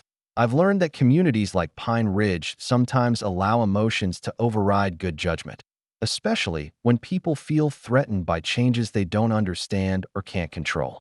My role as physician requires maintaining relationships with everyone, which means intervening when situations threaten to create injuries that would require my professional services later. His explanation revealed the practical wisdom that had allowed him to maintain neutrality in a community polarized by conflicts he might not be able to resolve, but could sometimes prevent from escalating toward violence. Sarah recognized similar challenges in her own position, where effective teaching required building trust with families who held dramatically different views about education's purpose and value. I'm curious about Mr. Harrison, she said carefully, testing whether Dr. Foster might provide more balanced perspective on the mountain man's reputation than she'd received from other Pine Ridge residents. The reactions he provokes seem quite intense for someone who appears to mind his own business and avoid causing trouble for others. Dr. Foster's expression grew more thoughtful as he considered how much information to share about patients and community members whose privacy he was professionally obligated to protect. His eventual response carried the measured precision of someone who'd learned to navigate between honesty and discretion when discussing controversial subjects. Jake Harrison is a complicated man with a complicated history, Dr. Foster said diplomatically. He's faced losses that would break most people, made mistakes he regrets deeply, and chosen isolation as protection against further pain rather than as rejection of human connection. Unfortunately, isolation breeds suspicion in small communities, and suspicion often transforms into hostility when people prefer simple explanations for complex situations. The physician's words provided the most balanced assessment of Jake's character Sarah had received since arriving in Pine Ridge, suggesting that the mountain man's reputation might be more complicated than either his defenders or his detractors were willing to acknowledge. The reference to significant losses particularly intrigued her, raising questions about what tragedies might have shaped his decision to seek solitude in Colorado's mountain wilderness. Dr. Foster, she said with growing boldness, I've been observing that Pine Ridge has many children who aren't receiving educational opportunities, either because their families can't afford to prioritize schooling or because they don't meet certain social criteria for inclusion. As someone who serves the entire community, I wonder if you've noticed similar patterns in other areas of community life. Her question revealed her growing awareness that educational exclusion was part of larger patterns of social division that affected multiple aspects of Pine Ridge life. Dr. Foster's position as the town's only physician would give him unique insight into how these divisions affected community health and welfare, since medical emergencies didn't respect social boundaries and required him to serve everyone regardless of their economic status or social standing. Dr. Foster's response confirmed her suspicions about the broader implications of the town's social hierarchies. Miss Mitchell, he said with obvious concern, I've observed that communities thrive when they invest in all their members' potential, while they struggle when they waste human resources through arbitrary exclusions based on circumstances people can't control. Pine Ridge has considerable untapped potential in its younger population, but realizing that potential would require changes in attitudes and priorities that many residents aren't prepared to consider. The conversation continued for several more minutes, with Dr. Foster providing insights into community dynamics that helped Sarah understand both the challenges and opportunities she faced in her educational mission. His perspective as someone who served all Pine Ridge families regardless of their social status gave him unique awareness of needs and capabilities that other community leaders either ignored or actively suppressed. As they parted ways, Dr. Foster offered a suggestion that would prove crucial to Sarah's developing plans for serving excluded children. "Miss Mitchell," he said thoughtfully, "if you're serious about expanding educational opportunities, you might consider that learning can take many forms and happen in many settings. Sometimes the most effective education occurs outside formal institutions, especially when it's designed to meet students where they are rather than requiring them to meet predetermined standards that may not reflect their actual circumstances or capabilities." His words reinforced Sarah's growing conviction that informal evening sessions might provide exactly the kind of flexible educational approach needed to serve Pine Ridge's excluded children. The key would be developing programs that acknowledge the realities of students' lives while providing genuine opportunities for intellectual growth and skill development that could improve their future prospects. That evening, Sarah sat in her boarding house room, developing detailed plans for educational activities that could begin as soon as she'd identified willing participants and secured necessary materials. The day's events had strengthened her determination to challenge Pine Ridge's educational limitations through action rather than argument, knowing that successful programs would speak more effectively than any theoretical discussions about the value of universal education. Tommy Walsh's obvious hunger for learning, Maria Rodriguez's determination to master English, Jenny Carter's mathematical abilities, and the unnamed Irish boy's need for social integration represented just the beginning of opportunities that awaited development. Each child possessed unique capabilities and challenges that would require individualized approaches, but their shared exclusion from formal education created common ground for collaborative learning that might benefit everyone involved. The evening sessions would need to begin quietly and grow gradually, avoiding attention that might provoke official interference before they could demonstrate their value to both participants and the broader community. Success would depend on careful planning, diplomatic implementation, and the kind of patient persistence that characterized effective teaching under any circumstances.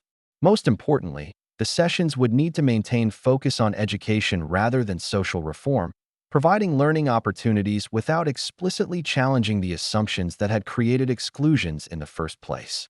Sarah understood that direct confrontation with established hierarchies would likely end her tenure before she could help anyone, but she also recognized that successful education had inherent power to transform both individuals and communities in ways that might ultimately prove more effective than political arguments. As she prepared for sleep, Sarah found herself thinking about Jake Harrison's quiet dignity in the face of community hostility and Dr. Foster's careful navigation of social complexities that allowed him to serve everyone effectively. Both men had found ways to maintain their principles while operating within systems that didn't always support their values, suggesting that skilled practitioners could accomplish meaningful goals even under challenging circumstances. The Mountain Man's concern for Tommy Walsh and Dr. Foster's commitment to community health provided models for the kind of service Sarah hoped to offer through her educational mission. Like them, she would need to find ways of helping people without creating unnecessary conflicts that might undermine her effectiveness or endanger those she hoped to serve. The path forward was becoming clearer, though it would require courage, wisdom, and persistence to navigate successfully. Pine Ridge's excluded children deserved better than the limitations imposed by arbitrary social divisions, and Sarah was determined to provide educational opportunities that could help them realize their potential regardless of community attitudes about who merited such investment. The autumn storm that struck Pine Ridge in early November brought more than just snow and freezing winds. It carried with it the revelation that would forever change how the mountain community understood justice, truth, and the power of love to heal even the deepest wounds. Sarah had been walking back from the schoolhouse when the blizzard descended with frightening suddenness, transforming familiar streets into a maze of swirling white that made navigation nearly impossible. She was struggling against the wind when strong hands suddenly gripped her shoulders, guiding her towards shelter with the confident movements of someone who knew these mountains intimately. Through the driving snow, she glimpsed Jake Harrison's weathered face as he led her toward what appeared to be an abandoned mining office, its sturdy walls promising protection from the storm's fury. Inside the small building, warmed by a fire Jake quickly built from stored wood, Sarah found herself alone with the mountain man under circumstances that demanded honesty rather than the careful politeness they'd maintained during their previous encounters. The storm raging outside created a cocoon of intimacy that stripped away pretense and social barriers, leaving only two people who'd been drawn together by forces neither fully understood. Jake moved about the cramped space with economical grace, checking windows for drafts and adding wood to the fire with the practiced efficiency of someone accustomed to surviving in harsh conditions. His concern for her comfort was evident in every gesture, though he maintained the respectful distance that had characterized all their interactions despite the growing attraction that had developed between them. "Miss Mitchell," he said quietly, settling onto a wooden crate across from where she sat wrapped in his offered coat. "I expect this storm will keep us here for several hours. Mountain weather can change quickly, but once these November blizzards settle in, they tend to stay until they've spent their fury completely. We should be safe enough here, though I regret the circumstances that put you in danger." The forced intimacy of their situation created an opportunity Sarah had been hoping for but hadn't known how to arrange.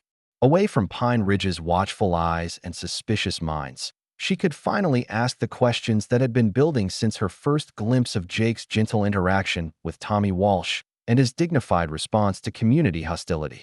"Mr. Harrison," she began carefully, "I've been wondering about your story, your real story rather than the versions that circulate around town. Would you be willing to share what actually happened that night 3 years ago, the incident that created your reputation in Pine Ridge? I've seen enough of your character to know that the man who teaches children to read and protects homeless boys isn't the savage monster people describe." Jake was quiet for a long moment, his eyes fixed on the fire while he wrestled with decisions about trust and vulnerability that could fundamentally alter both their lives. When he finally spoke, his words carried the weight of truth that had been buried under layers of convenient fiction for far too long. "3 years ago, I was a different man than I am today," he said with controlled emotion.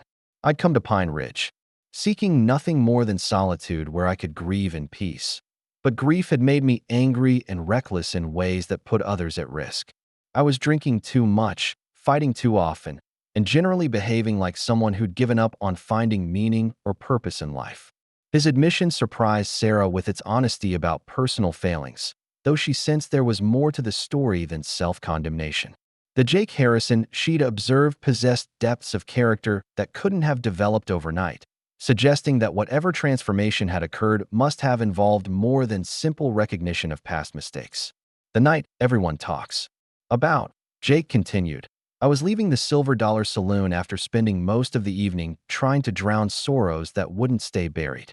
Dan Peterson and his friends were harassing a young woman behind the building, a traveling actress, who'd performed at the theater earlier that evening.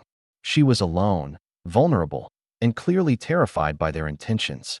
Sarah felt ice form in her stomach as she began to understand the true nature of the incident that had shaped Jake's reputation in Pine Ridge. The story the community had accepted bore no resemblance to the reality he was describing, suggesting that truth had been deliberately distorted to protect people whose behavior deserved condemnation rather than defense. "I intervened," Jake said simply, "perhaps more violently than necessary, though I was in no condition to measure appropriate responses to threats against innocent people. Peterson and his companions ended up injured. The woman escaped safely, and by morning the story had been transformed into something completely different from what actually occurred." The transformation Jake described reflected patterns Sarah had observed in other communities where powerful families could shape narratives to protect their interests while destroying anyone who challenged their authority. Peterson's family apparently possessed enough influence in Pine Ridge to ensure that their son's attempted assault was reframed as heroic behavior threatened by unprovoked violence from an unstable outsider. "Why didn't you defend yourself?" Sarah asked, though she suspected she already knew the answer. "Why allow them to destroy your reputation when you'd actually protected someone who needed help?" Jake's expression grew more complex as he considered how to explain choices that had seemed obvious at the time but now appeared self-destructive in retrospect. "The woman begged me not to involve her in any legal proceedings," he said quietly. "She was already ruined by what had happened, and having her name associated with a public trial would have destroyed her completely. Without her testimony, it would have been my word against theirs, and I was a stranger with a reputation for drinking and violence while they were established residents with family connections and social standing." His decision to protect the victim's privacy at the cost of his own reputation revealed character that contradicted everything Pine Ridge believed about his motivations and values. The community had condemned him as a selfish brute when he'd actually sacrificed his social standing to spare someone else additional trauma and humiliation. More importantly, Jake continued, "I was tired of fighting, tired of anger, tired of the person I'd become since Catherine's death. Perhaps I deserved whatever punishment the community wanted to impose, if it might finally motivate me to become someone worthy of the love I'd lost and the dreams we'd shared." The mention of Catherine's name created opening for Sarah to ask about the deeper tragedy that had shaped Jake's journey to Pine Ridge and his subsequent choice to seek redemption through service to forgotten children.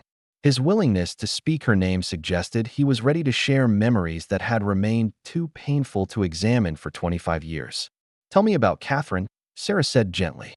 "Tell me about the dreams you shared and how losing her changed your understanding of what makes life meaningful." Jake's response revealed the depths of love and loss that had driven him into the mountains seeking solitude, where grief wouldn't be complicated by social expectations about recovery and moving forward with life. Catherine Williams had been more than just a fiancée. She'd been intellectual partner and collaborator whose educational vision had provided purpose that transcended personal happiness. Catherine believed that education could transform communities by developing human potential that poverty and prejudice had hidden or suppressed. Jake explained with obvious devotion.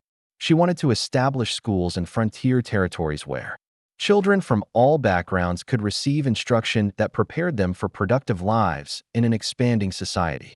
Her family thought such ideas were inappropriately radical for a woman of her social standing, but Catherine possessed courage that matched her intelligence. Their partnership had represented exactly the kind of collaboration Sarah had dreamed of finding but never expected to encounter in a remote mountain community. The tragedy of Catherine's death had deprived not just Jake of personal happiness, but entire communities of educational opportunities that might have transformed thousands of young lives. After she died, Jake continued, "I couldn't bear to pursue the work we'd planned together. Every aspect of teaching reminded me of conversations we'd shared, plans we'd developed, children we'd hoped to serve. I came to these mountains seeking escape from memories that made continued living feel impossible."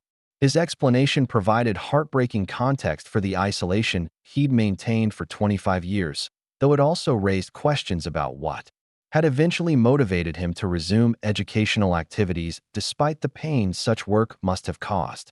Sarah suspected that his involvement with Pine Ridge's excluded children represented an attempt to honor Catherine's memory while finding new purpose that could justify continued existence.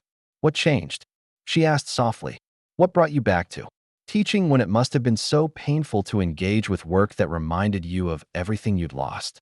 Jake's answer revealed the transformation that had occurred when his own grief encountered the needs of children who had nowhere else to turn for help and guidance. Tommy Walsh had been the catalyst, a homeless boy whose hunger for learning and desperate circumstances had broken through barriers of self-protection that grief had constructed around Jake's heart. "Tommy reminded me that children suffer when adults fail to provide what they need, regardless of the adult's personal struggles or excuses," Jake said with quiet conviction. "Catherine would never have forgiven me for allowing my grief to prevent helping young people who needed educational opportunities. Serving these children became a way of honoring her memory while giving my life meaning that extended beyond personal loss." The storm outside continued its assault on the building's walls, but inside the cramped shelter, Sarah felt something profound shifting between them. Jake's willingness to share his deepest pain and his most cherished memories created intimacy that transcended physical proximity, revealing souls that had been searching for understanding and connection they'd never expected to find. "Mr. Harrison," Sarah said with growing boldness, "I need to tell you something that might change how you think about our acquaintance. I didn't come to Pine Ridge by accident or simple professional opportunity. I've been searching for exactly the kind of educational mission you and Catherine envisioned. Work that could make genuine difference in children's lives rather than simply maintaining existing social hierarchies." Her admission revealed that their meeting had been more than coincidence, that forces beyond chance had brought together two people whose shared commitment to serving excluded children created foundation for collaboration that could transform both their lives and their community. Jake's expression shifted from surprise to something deeper as he recognized kindred spirit whose presence might finally heal wounds that had remained open for 25 years. "Miss Mitchell," he said with growing warmth, "may I ask what drew you to seek such challenging work when you could have remained comfortable in established educational institutions that rewarded conformity rather than innovation?" Sarah's response revealed her own journey toward understanding that meaningful work required courage to challenge systems that failed to serve people who needed help most. Her departure from Boston had been motivated by growing awareness that comfortable positions often required complicity with injustices she could no longer tolerate. "I realized that teaching children from privileged families who would succeed regardless of my efforts wasn't actually teaching at all," she explained with passionate conviction. "Real education happens when you work with students who need champions. Children whose potential might be wasted without someone willing to recognize and nurture their capabilities despite social obstacles that discourage such investment." Their conversation continued through the night as the storm raged outside, creating space for sharing stories, dreams, and fears that neither had expected to reveal to another person. Jake spoke about educational theories he developed during his years of solitude, innovative approaches to serving diverse learners that combined Catherine's progressive vision with practical experience gained from working with Pine Ridge's most challenging students. Sarah shared her growing frustration with educational limitations that wasted human resources through arbitrary exclusions based on circumstances children couldn't control. Her evening sessions with Tommy Walsh and other excluded youngsters had convinced her that communities prospered when they invested in all their human potential rather than restricting opportunities to those who met narrow social criteria. As dawn approached and the storm began to weaken, both recognized that their forced intimacy had created bonds that would be impossible to ignore once they returned to Pine Ridge's judgmental atmosphere. Their shared commitment to educational justice had revealed compatibility that extended far beyond professional collaboration to include personal devotion that neither had expected to experience. Jake's next words carried weight that transformed their relationship from careful friendship to acknowledged love. "Miss Mitchell," he said with tender formality, "I've waited 25 years for someone who could understand not just my heart, but my mission. Catherine's death taught me that love and purpose are too precious to be taken for granted, and I don't want to waste another day pretending that what I feel for you is merely professional respect." Sarah's response came without hesitation, though. Her words carried awareness of challenges they would face in a community that had already decided Jake Harrison was unworthy of happiness or social acceptance. "Mr. Harrison," she replied with matching directness, "I came to Pine Ridge seeking meaningful work, but I found something far more valuable in discovering someone whose dedication to children's welfare matches my own. Whatever obstacles we face, I believe we can accomplish more together than either could achieve alone." Their first kiss occurred as sunlight broke through the storm clouds, illuminating the small shelter where two wounded hearts had discovered healing through shared purpose and mutual recognition. The physical expression of their emotional connection felt like completion of puzzle that had been missing essential pieces for far too long. The return to Pine Ridge required careful navigation of social complexities that could destroy both Sarah's position and Jake's tentative rehabilitation in community opinion.